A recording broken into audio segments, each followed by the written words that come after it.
Hey everybody, welcome back to Blacktop Banter.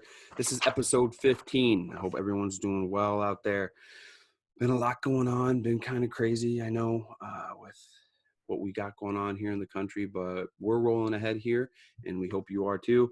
First thing, I want to shout out Kodey Van Horn. I see that dude tagging me in a bunch of stuff and he's always commenting in some of the groups and different things. So I got to give that guy some props, definitely for engaging with everybody. And he posts some funny stuff sometimes, especially in the comment section. So shout out to Kodey Van Horn. Let's see what else. Oh, the giveaway. Yeah. So the giveaway is going this month.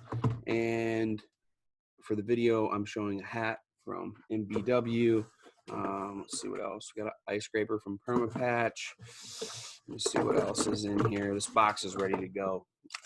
Some brouhaha, pump and grind coffee, some tips from Liberty Supply. There's a lot of stuff in there yet. So 2 ways to qualify for the giveaway. One is subscribe to the Blacktop Banter YouTube channel, and the other is to share the podcast, the link to the podcast, to Spotify or Apple Podcast, iTunes, however you want to call it. Share that and then tag us in it, and you will be entered to win. So you can do that. You can go to our website and check out the podcast from there. The website's blacktopbanter.com. Shout out to 28 Circles and Jason for putting that together for us. Really appreciate that guy. So I had somebody, Kodey, actually, I believe, ask me about going over what we do with our estimates. So I have a feeling it's the topic we were talking about was residential versus commercial. And today I'm going out, we're giving a pile of estimates, and I thought I should go ahead and I haven't done like just a personal me podcast for a while because we've had plenty of guests being as it's quarantine time for a lot of people. So I've been lucky enough to have a lot of guests kind of line up and do some stuff and take some of that burden off. So I really appreciate that. But let's get started. I'll give you my experience at Wiscote with sales and estimates and things like that. So when I first started, we had nothing. We started from scratch. So I would go out and hustle and try to, see if somebody wanted to get something done. But at the same time, as soon as I would get any money, any kind of income, we were in the newspaper. That was kind of my big first kind of marketing expense was the newspaper and things like that. And once we got some calls, we would get one, and then if I got that one, I would try to go to the neighbors and hand out a flyer and say, hey, we're doing this one. Would you like us to do this one? And that's how it started with sales. And then slowly I got onto the radio. And then when social media hit, of course, you guys know that I'm a big proponent of social media. And once that hit and we were able to show people our work, what we can do, and that we were very transparent as a company, it really took off.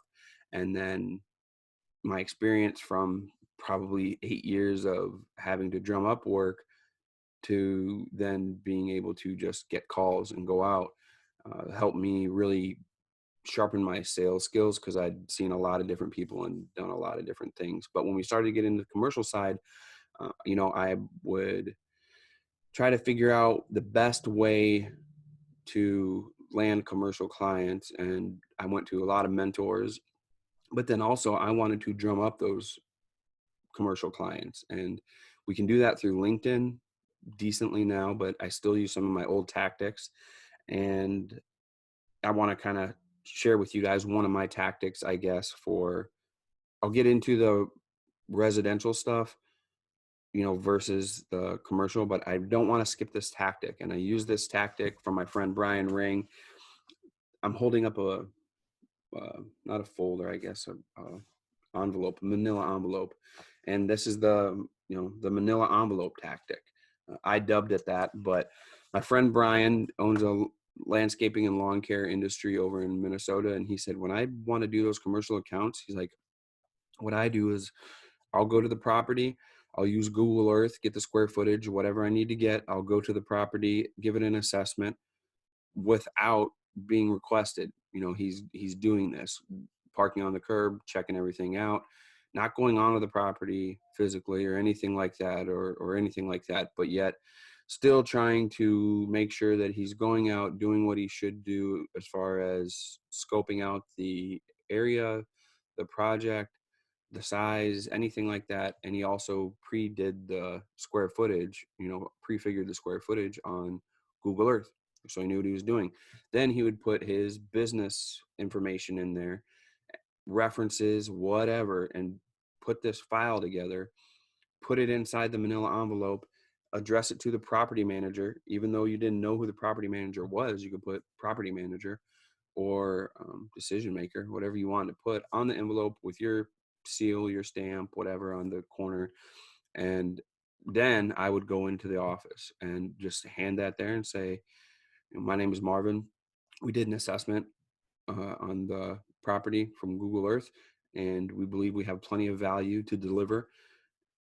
Please give this to the property manager or the maintenance manager or whoever. And we just sat it there.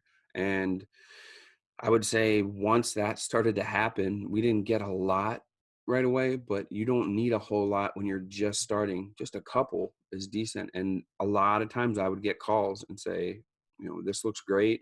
We never even thought about this. Can you come out and meet? And then you would be able to go meet on the property and actually walk the property and go from there. So that's what we did. A lot of times you could just pull through the parking lot and give an evaluation because you already knew the square footage from Google Earth, hopefully. And if you didn't, even if you didn't know the square footage, you could still put that packet together and drop it off and just say, hey, this is for the property manager. And that was it. And that's what we did with our stuff right away. And it works, and it still works. We'll still do that on some properties. If I know I want that property, I will go ahead and try to get it that way. So the other thing that Kodey mentioned in one of the posts was written estimates versus an emailed estimate, or something like that file where you really put something professional together and send it. Close rates on written versus that email. Well, on residential, yes, of course, you're going to have a better close rate on written ones because you can write it right there. It's a homeowner. They don't really want to have to hassle with going to the email, viewing the estimate, emailing you back, and doing that. Most of the time they've had contractors, if they're getting multiple bids, just write them an estimate on the spot. And they know in their mind what prices kind of are, what they're looking for. If you can come up with that and write it on the spot, a lot of times on the spot, if your business has what they are looking for, then they'll give you the job on the spot. You'll get a higher close rate just because maybe they don't want to mess with the email. Maybe they don't check their email that often. Maybe maybe it goes to spam folder, who knows? But on the residential, if they're there, even if they're not there, I still write an estimate most of the time and tuck it in their door, or just let them know I'm going to set it somewhere, or I'll call them afterwards and say, hey, I sat it here just inside your garage door or wherever. And I still write for residential, unless it's a really big residential project and I know the owner is a business person that would kind of prefer that they get it through email or something like that. I'll do a handwritten estimate that we have. I don't have that right in front of me. That's in the truck. Unfortunately, I would show that to the camera too as well, but it has everything that our written estimate or our email estimate has, only we write things out on there as far as cleaning, edging, seal coating, crack sealing, patching, whatever it would need. We write it out versus just type it in on the itemized list that's on our email estimates. And we use Joist still for email estimates. I've checked a lot of other ones out, but our database is in Joist right now. So we just stick with it and use it.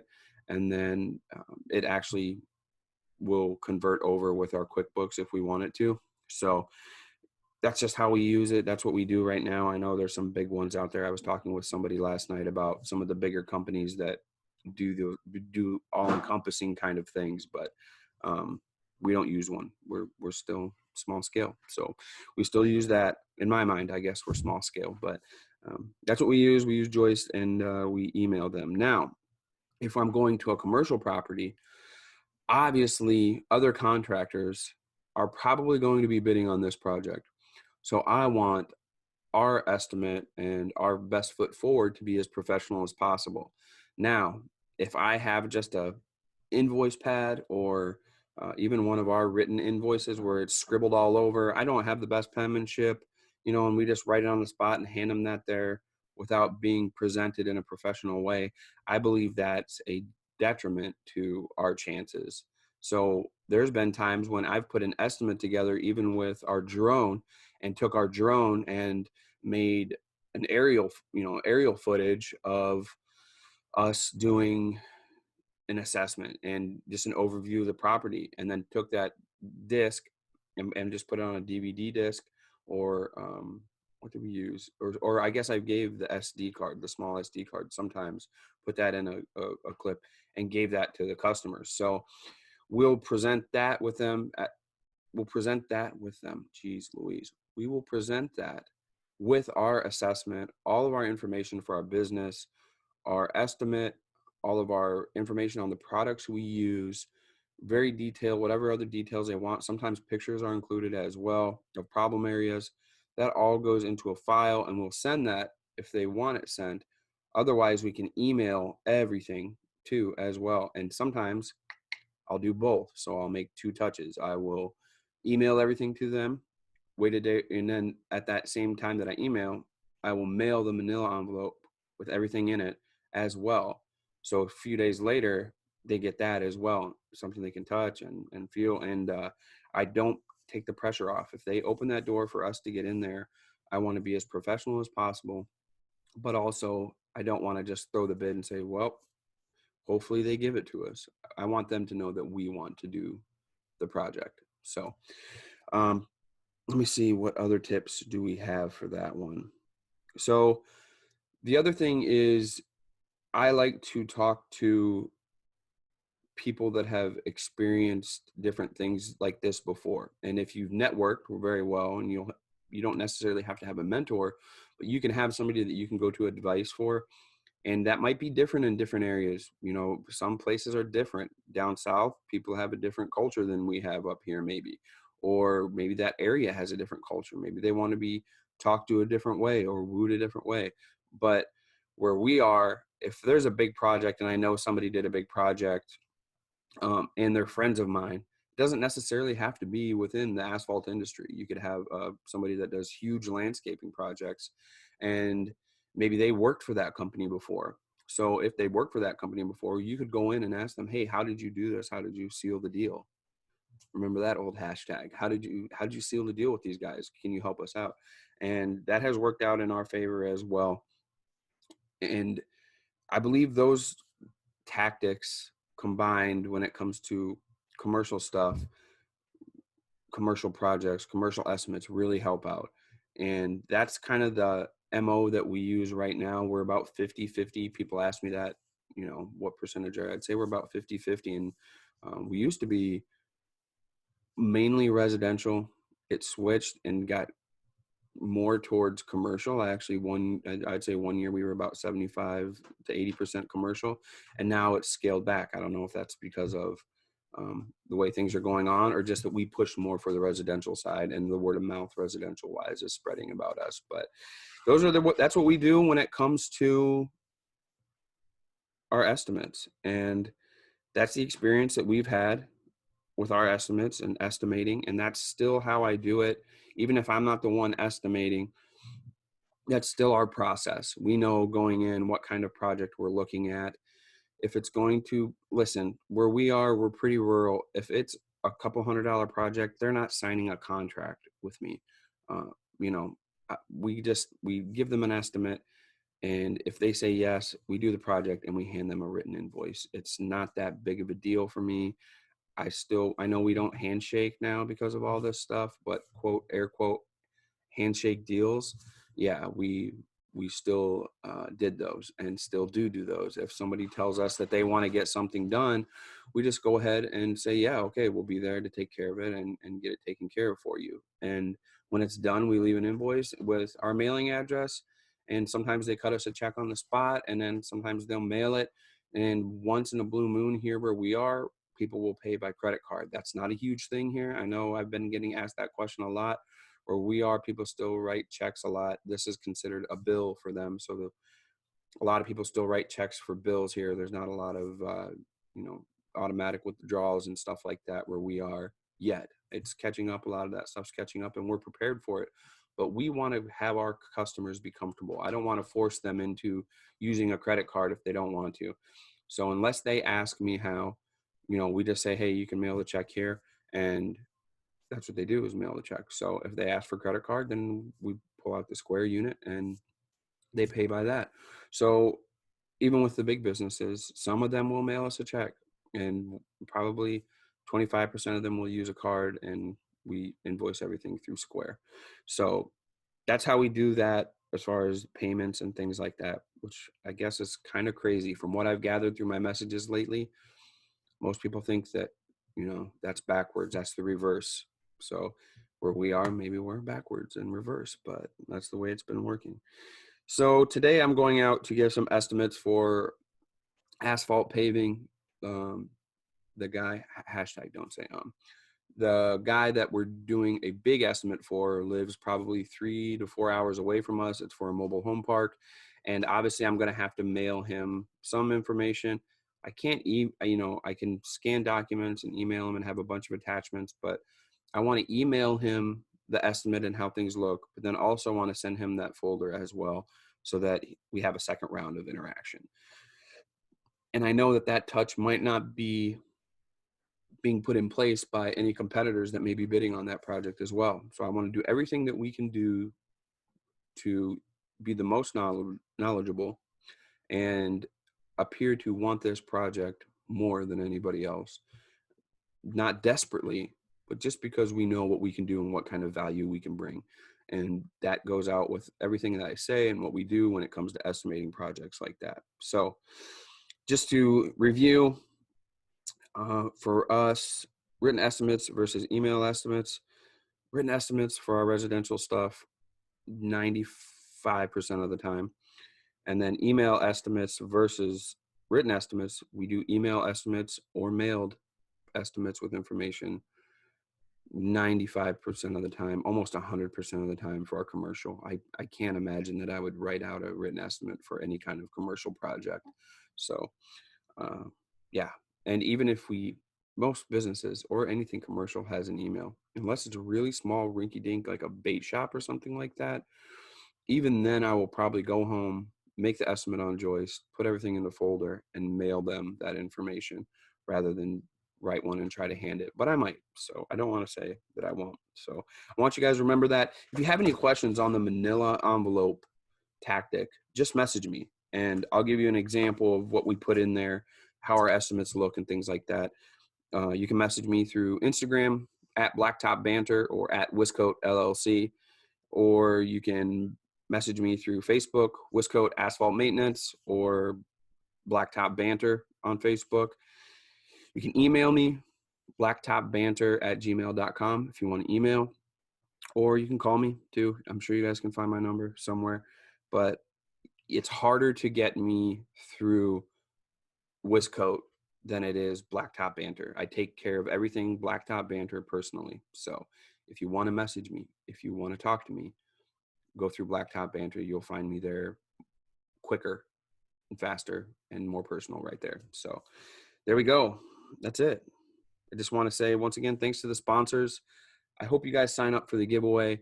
I'm going to be doing some videos once we get out here. There'll be more videos going into Wiscoat. It's going to be more for Wiscoat stuff, but all the things that people have asked me to make videos about over the years, I'm going to try to make them this year for the Blacktop Banter YouTube channel. So if you follow the Wiscoat YouTube channel, hoping for those things, you may want to follow the Blacktop Banter YouTube channel because you might find some stuff on there.